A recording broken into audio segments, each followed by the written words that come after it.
In our journey to be off the grid, we had to consider lighting, of course. And I like these little motion lights that I get from China. They're about anywhere from $3.25, $3.50. The cheaper ones come in either white or black.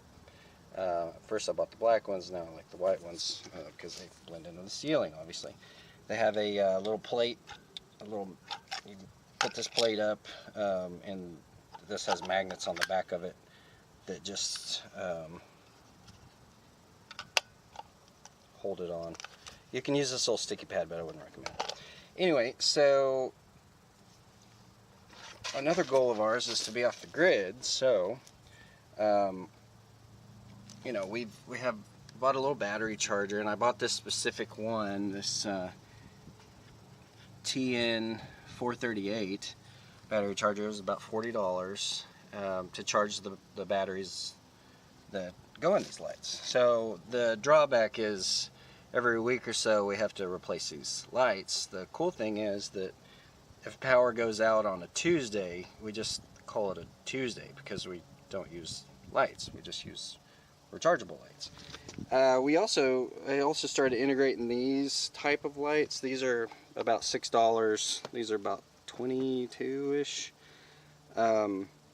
And what's great about these is you don't have to deal with charging batteries. So you just, whenever they go dead, we have a little charging station outside that we kind of hang them up on, and kind of an assembly line rotation, so we know, if it's closer to the left, then it's charged. If it's all the way to the right, then it just got put on there. So that's kind of annoying also. So what gives? I'm just glad to have lights whenever I want them and not have to depend on power. So what we've got here, just for testing purposes, I've got this hooked into the big solar panel. It's about 165 watts. I've got another video on this device here. But we've got this going into a charge controller. Oh, I'm sorry, I digress. The reason why I bought this battery charger is because it came with a car plug. So you can charge little batteries off of big batteries. So in this configuration, if you didn't account for solar, if you just wanted to put this thing on like a regular car charger, you could do that with this configuration. So this we make our own connectors and whatnot, but just pop that guy on there and plug that in there, and you can charge your batteries. And it'd probably work okay. But we don't like anything simple, evidently. So I've got these little voltage measurements. That's the voltage from the panel. We're pushing about 19 volts, and we're getting a good 16 volts actually to the battery. So that one's connected directly to the battery, and it's freaking out for some reason. Oh, it's just on camera. Interesting. Huh.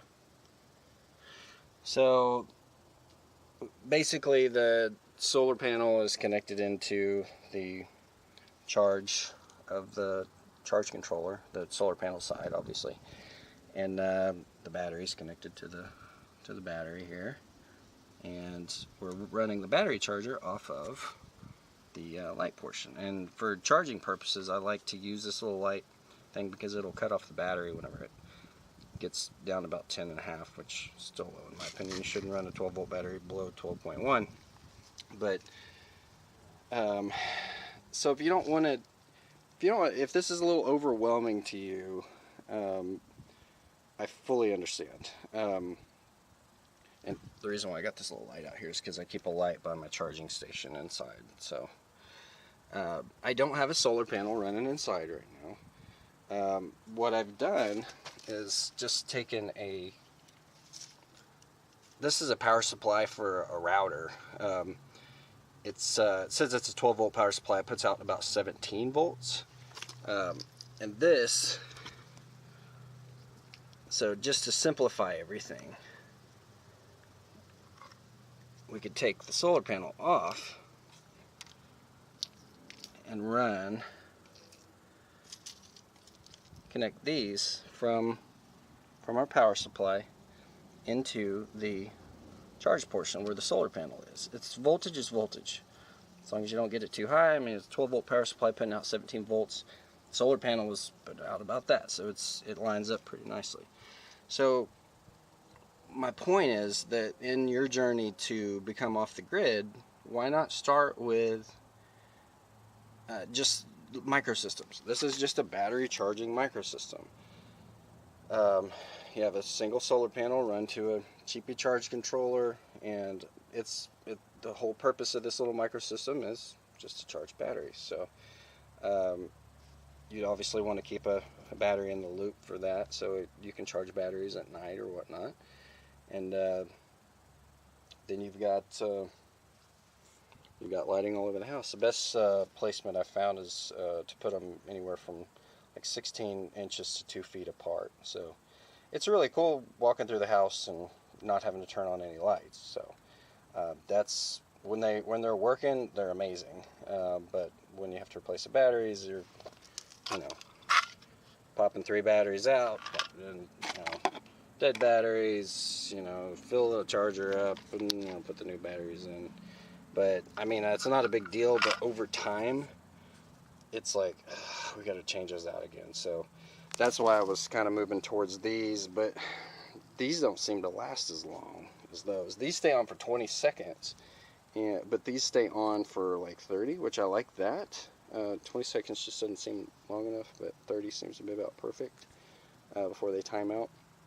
But these don't seem to stay charged for as long. So anyway, I hope this helps. If you have any questions, I'll try to answer them, or maybe other people watching this video can answer them for you. Thanks for watching.